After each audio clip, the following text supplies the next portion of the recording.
Translation. By his work, thoughts and words, an intelligent man must perform actions which will be beneficial for all living entities in this life and in the next. Unfortunately, people in general do not know what is to take place in the next life. To prepare oneself for his next life is common sense, and it is a principle of Vedic civilization. But presently people throughout the world do not believe in a next life. Even influential professors and other educators say that as soon as the body is finished, everything is finished. This atheistic philosophy is killing human society, human civilization. People are irresponsible, performing all sorts of sinful activities, and thus the privilege of human life is being taken away by the educational propaganda of the so-called leaders. Actually, it is a fact that this life is meant for preparation for the next life. By evolution, one has to come through many species or forms, and this human form of life is an opportunity to promote oneself to a better life. This is explained in Bhagavad Gita. Yanti deva vrata devan, pitrin yanti pitri vrataha, bhutani yanti bhutejya, yanti mad yajinopi mam. Those who worship the demigods will take birth among the demigods. Those who worship ghosts and spirits will take birth among such beings. Those who worship ancestors go to the ancestors, and those who worship me will live with me. Bhagavad Gita 9:25. Therefore one may promote himself to the higher planetary systems which are the residence of the demigods. One can promote himself to the Pitriloka. One can remain on earth, or one can also go back home, back to Godhead. This is further confirmed by Bhagavad Gita 4:9. Chaktva deham panarjanma naiti mam eti so Arjuna. After giving up the body, one who knows Krishna in truth does not come back to this world to accept a material body, but he goes back home, back to Godhead. This knowledge is in the Shastras, and people should be given the opportunity to understand it. Even if one is not able to go back to Godhead in one life, the Vedic civilization at least gives one the opportunity to be promoted to the higher planetary systems where the demigods live, and not glide down again to animal life. At present people do not understand this knowledge, although it constitutes a great science, for they are uneducated and trained not to accept it. This is the horrible condition of modern human society. As such, Krishna conscious movement is the only hope to direct the attention of intelligent men to a greater benefit in life. Om Gyanti Mirandasya Gyananjana Shalakaya Chakshurun Militam Jena Tasmai Shri Guruve Namaha Sri Chaitanya Manobishtam Stapitam Yena Bhutale Swayam Rupa Kadamayam Dadati Svapadantikam Vandeham Shri Guru Shri Yuta Padakamalam Shri Gurun Vaishnavamscha Shri Rupam Sargrajatam Sahagana Raghunatham Vitam Tam Sajivam Sadvaitam Savadutam Parijana Sahitam Krishna Chaitanya Devam Shri Radha Krishna Padan Sahagana Lalita Shri Vishakanvitam Scha. He Krishna Karuna Sindhu Dinabando Jagatpate Gopesha Gopika Kanta Radha Kanta Namostute Tapta Kanchana Gaurangi Radhe Vrindavanishwari Rishavanu Sute Devi Pranamami Hari Priye Panchakalpa Tarubhyascha Kripa Sindhu Vayevacha Patitanam Pavanebhyo Vaishnavebhyo Namo Namaha. Jaya Shri Krishna Chaitanya Prabhu Nityananda Shri Advaita Gadadhar Shri Vasudi Gaura Bhakta Vrinda. Hare Krishna Krishna Krishna Krishna Hare Hare, Hare Rama, Rama Rama, Hare Hare.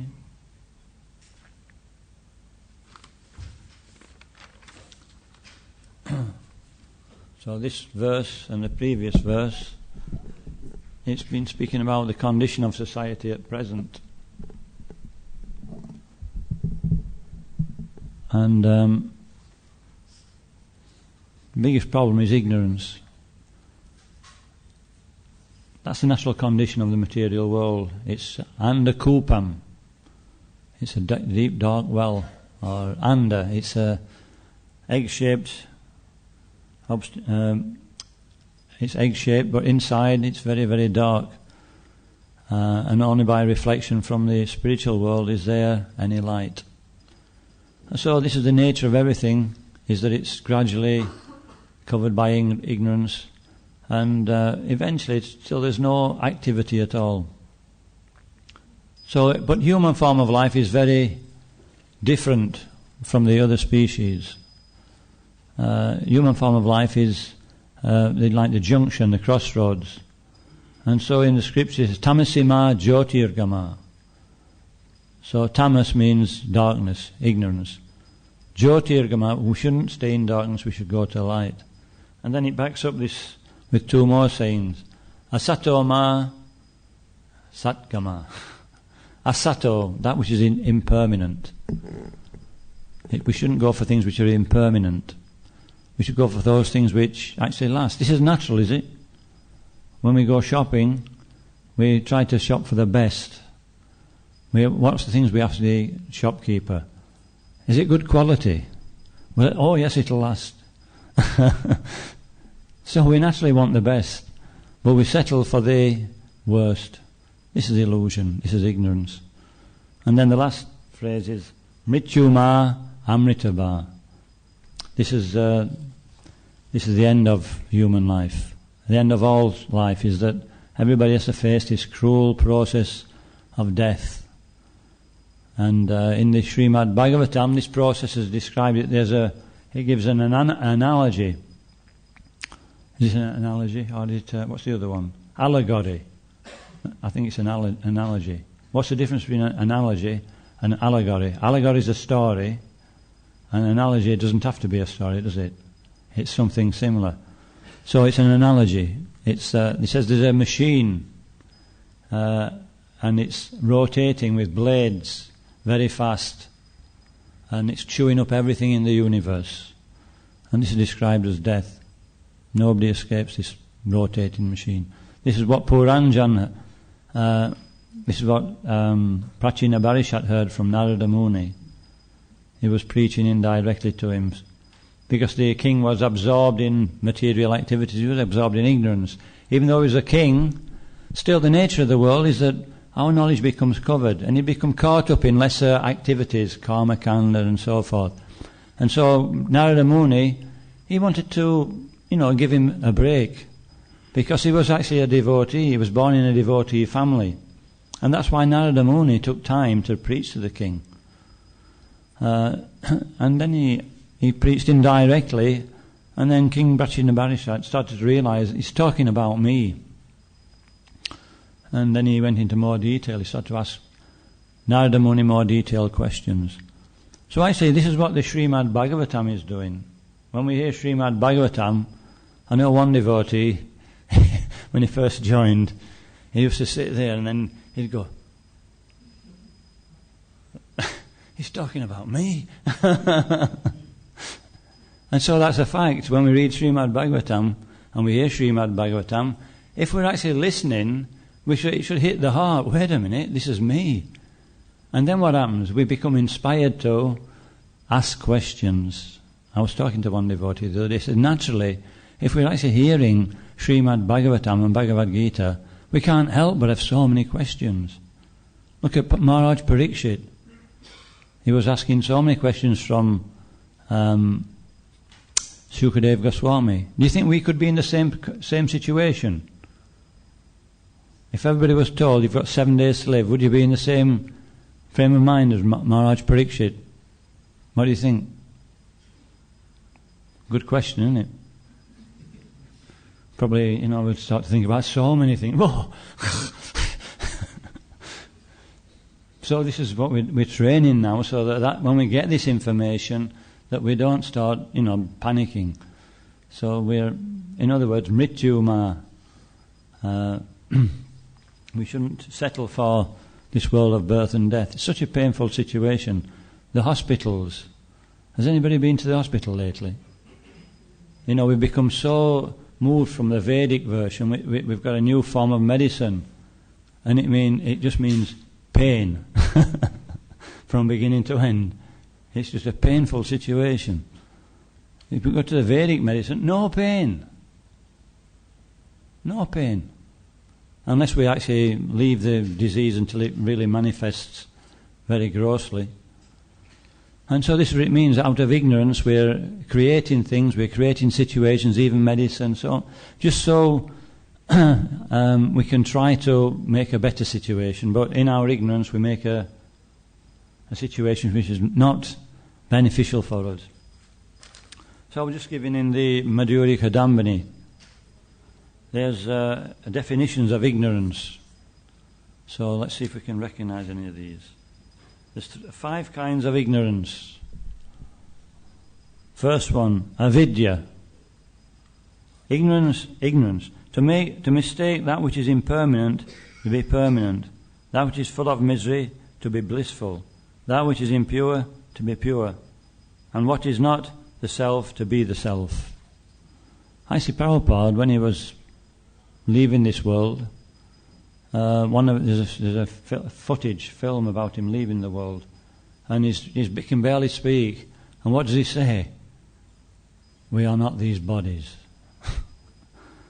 Don't think this won't happen to you. It's such an important point. We have to come off the bodily platform to be able to practice devotional service. Isn't it? Satam prasanga mama viri samvido. Here Kapila Dev is speaking about the process of devotional service. That it brings us to that point where we understand that we're not the body. And then he says actually real devotional service begins. All the instructions all the way through Srimad Bhagavatam are hitting on this point to try and liberate us from the bodily conception. Rishabhadev to his 100 sons, Naham deho deho bhajamni loke kastam karmam arati vidbhujamte tapodivim yukputaka yena sattvam sujyat yasmat karma sokyam tvanantam. He's saying, my dear boys, he says, the happiness perceived through these senses can be achieved in any form of life. Even the hogs and dogs are experiencing this material happiness.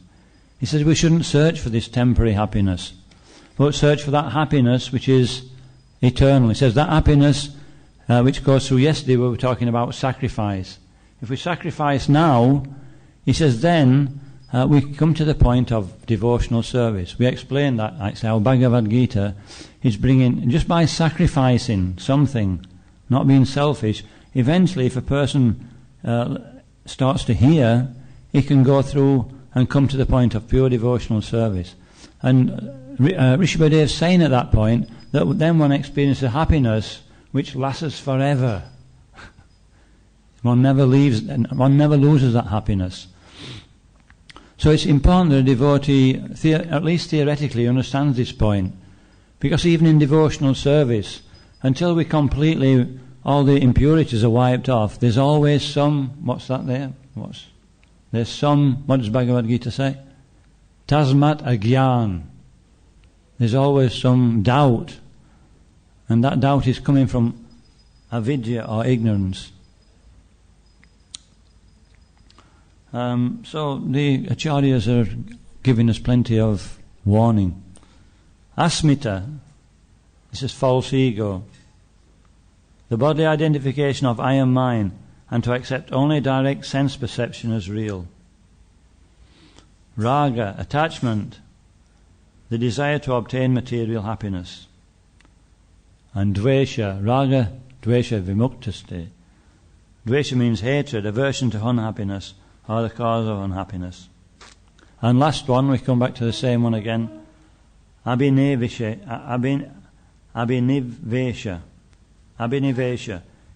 instinctively clinging to bodily enjoyments and fear that death will cut one off from all these. So this is what Srila Prabhupada's taught. This is what Krishnadas Kaviraj Goswami is speaking about, and this is what Prabhupada is speaking about in this particular 2 verses 42 and 43. That world's absorbed in this sort of situation. What's another example? Bhagavatam many times goes through all the different situations. Why does it do that? It really, you think, we turn the page over to try and get by it, to get something, with a bit more juice. But why does it actually sometimes really delineate things? Even the Bible really delineates things. When it's going through, Aesop begot so-and-so, so-and-so begot so-and-so, so-and-so begot so-and-so. In the 9th chapter of the Bhagavatam, it tells you all the kings and all their offspring. What's the point? They've all gone. They're no longer here. That's one point. I forgot what I was going to say now. They were on about...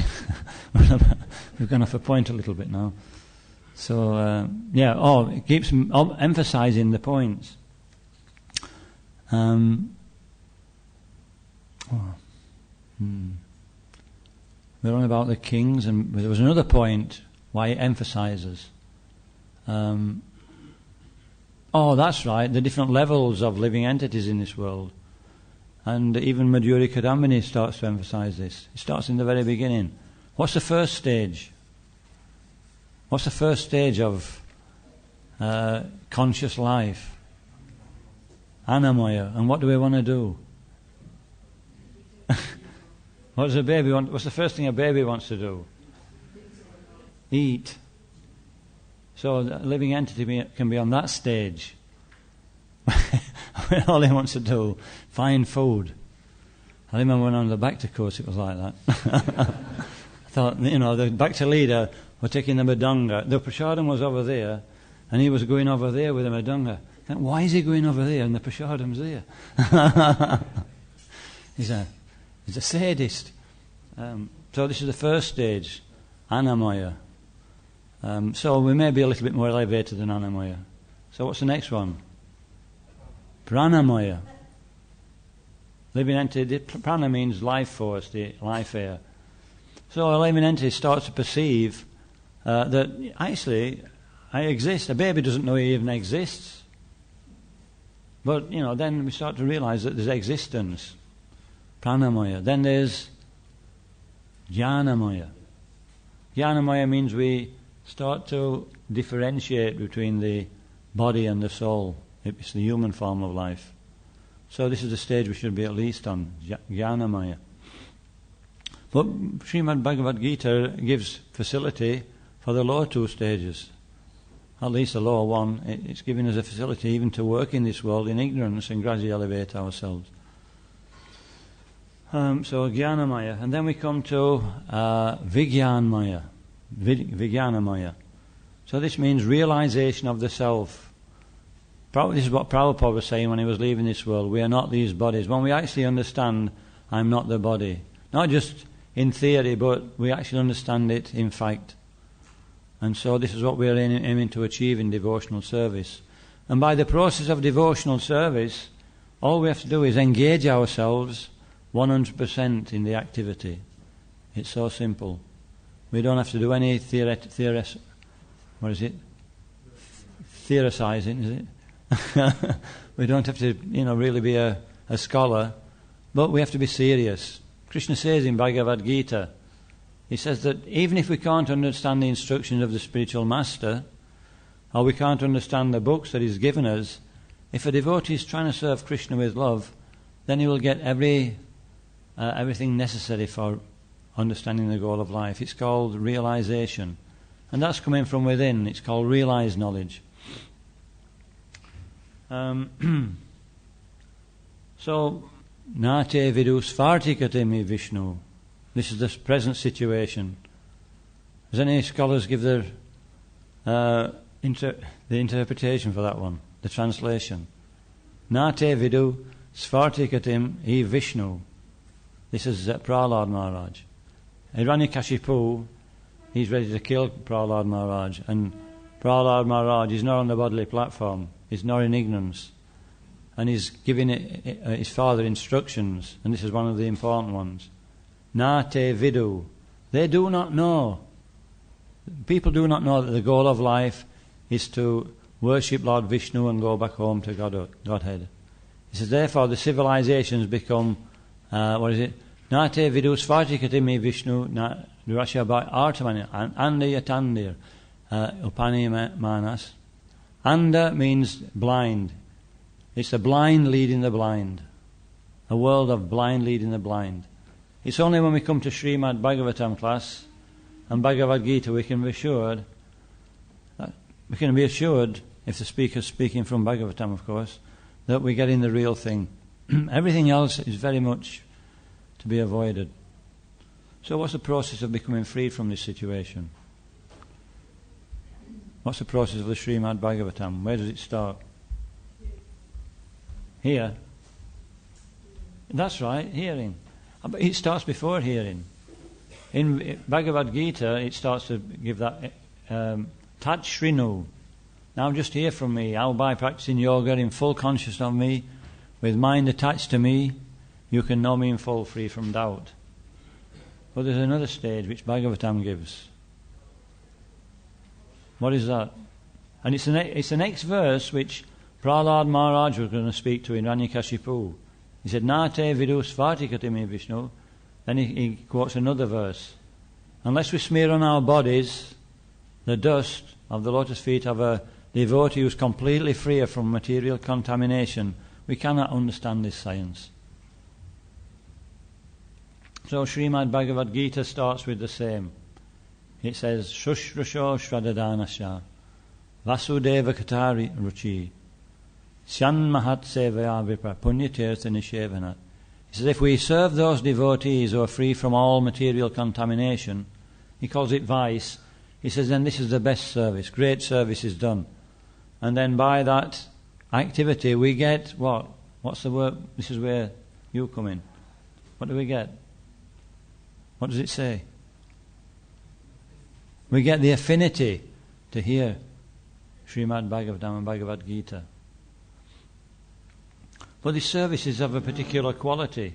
If we don't have that taste for hearing, it means that maybe we're not focused on our service. Like Narada Muni, he said, I just heard from the Bhaktivedantas, and I was not naughty. Is anybody naughty in here?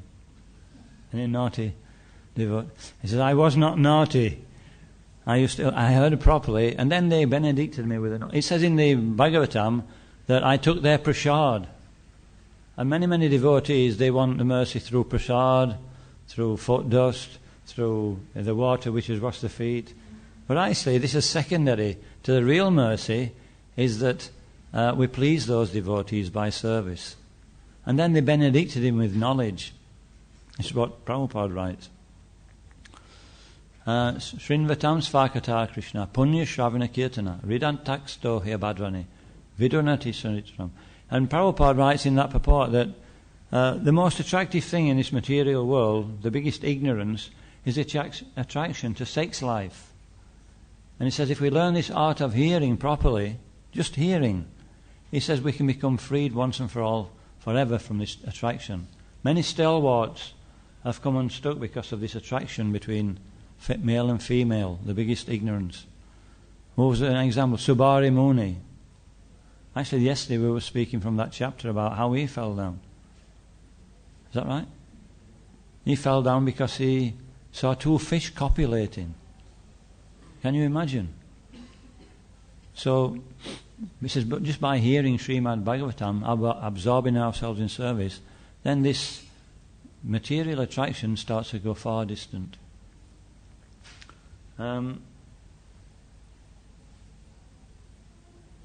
So the next stage of it, so Prabhupada is saying in these purports that, and all the way through this chapter, I just skimmed through the chapter, through the translations, and this is Lord Chaitanya.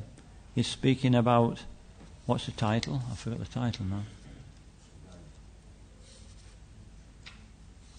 It's usually above on the... it's a tree of the Chaitanya tree, isn't it?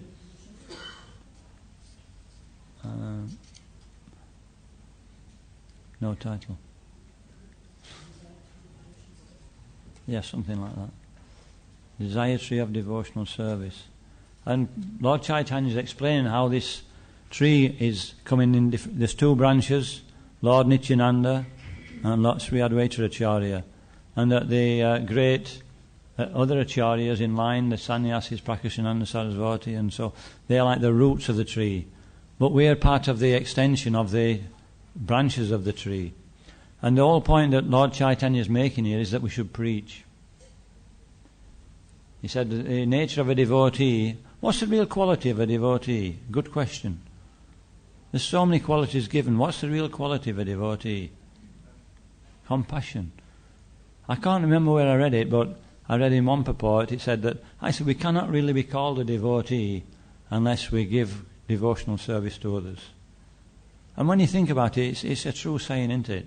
You know, if you're actually developing devotional qualities, there's one verse in the Srimad Bhagavatam that says when you've developed devotional service properly, then you develop all good qualities. It says so Kripalu is one of them.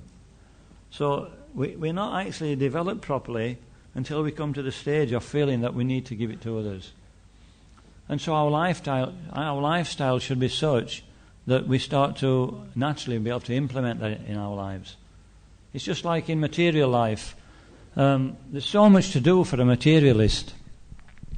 You know, some people, they're so passionate that they take over the job of like managing director of a huge firm. Now, on paper, it's like a suicide thing to do. They've so much responsibility.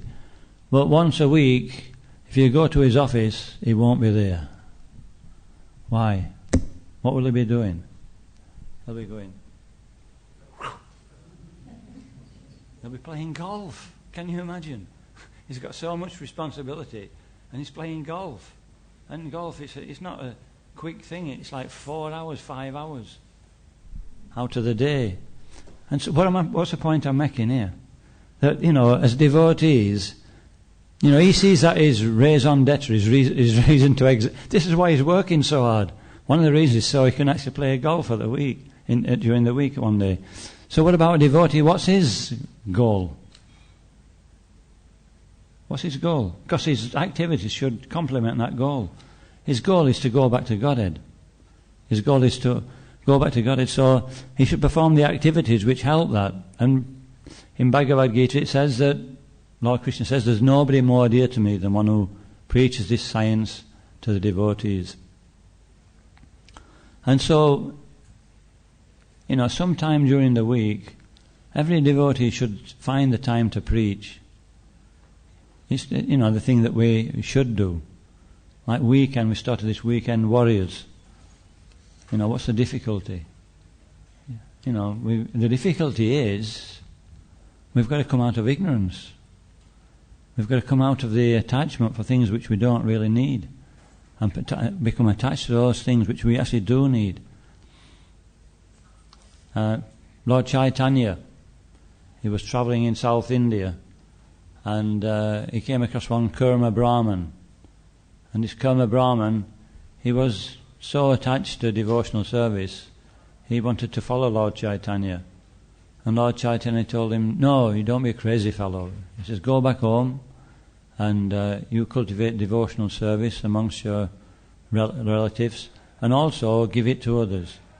He says, if you perform these activities, he says, the material energy cannot touch you. You'll be aloof from the material energy. So Lord Chaitanya is indirectly preaching to everybody in this age that, you know, we don't have to change our situation. You know, they're the preachers. They're the preachers, we're the congregation. You know, maybe that's one way of looking at it. What does that breed if we think like that? It just becomes like the congregation gets, the preachers, one may join every now and again, and you've got like a growing congregation. So it's like a few preachers are trying to maintain a congregation, and it's difficult work. You ask the gaffers of the manor, it's difficult, and if they're not maintained properly, they anyway. So, and the congregation is growing, and there's still the same preachers, and they've got to go out on Sankirtan as well. They've got to preach to other people. It's not possible. So what does Lord Chaitanya, what is he talking about here? I gave an hint yesterday how, it's better for Grihastas to preach to Grihastas. But even to anybody, we just put time aside to do some preaching. And the whole mood we keep the Lord Chaitanya's mood, and we keep Srila Prabhupada's mood. Otherwise, we start to get diverted. What's Prabhupada's mood? I think I've mentioned this story before. Maybe everybody knows it, but it's a good one just to show his mood. He was saying that it was Harikesh Swami. He was Prabhupada's, I don't know whether he was assistant or secretary, I think. And he used to be, attached to Prabhupada's apron strings. And Prabhupada kept more or less telling him, go on, get out there and do some preaching. And Harisari wouldn't go. Not Harisari, Harikesh, sorry. And one day they had an argument. They were always arguing. That was their ras. And Prabhupada was just saying, get out! He said, I don't want to see you around here anymore. And Harikesh knew he meant it. So he packed his bags and he said, go and preach in Eastern Europe and Russia. And he said, Prabhupada, he says, oh no, so he went and preached. And after some time he came back to see Prabhupada. And Prabhupada said, so, how is it going? Prabhupada was really pleased with him. He'd gone the extra mile, and they were having so much success. They hadn't seen religion for years. They'd been under the communists, and people were queuing up to take books. He said, it's great, Prabhupada, this, it's really receptive. He says, but there's one problem. He says, there's no vegetarians behind the Iron Curtain. He says, there's hardly any vegetables. And Prabhupada, matter of fact, he said, well, just eat meat then. And he said, probably didn't hear me, so he repeated it. He said, no, just eat meat. He said, but Prabhupada, what about my consciousness? Prabhupada said, to hell with your consciousness. So it's like that, we get caught up in activities which are secondary to devotional service, like deity worship. This is very important. It's one of the 5 activities of devotional service. But here's the deity. If we take Brahmin initiation, there's the deity. We arrange our lives to come and worship the deity. And what is Brahminical initiation really? Sometimes we see it as deity worship. No. Prabhupada was quoting in one purport. He was making the point that Brahman means to preach. Brahman means to preach. Because what is a Brahminical platform? It means it's the Madhyam platform. He sees the difference between different living entities. And therefore he naturally develops compassion for those who haven't got what he's got. Very liberal. This is a Brahmin, isn't it? Liberal. Not, what's the alternative? There's liberal and miserly.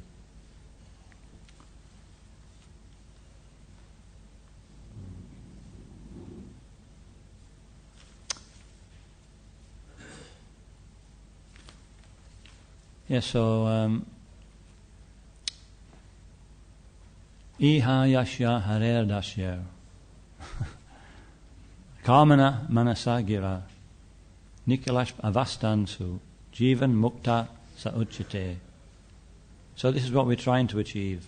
Or are we trying to achieve it now? Or can we achieve it straight away? Does anybody know this verse? It's from Bhakti-rasamrita Sindhu. It says, this is what this verse is about. It's saying, Kamana Manasa Gira.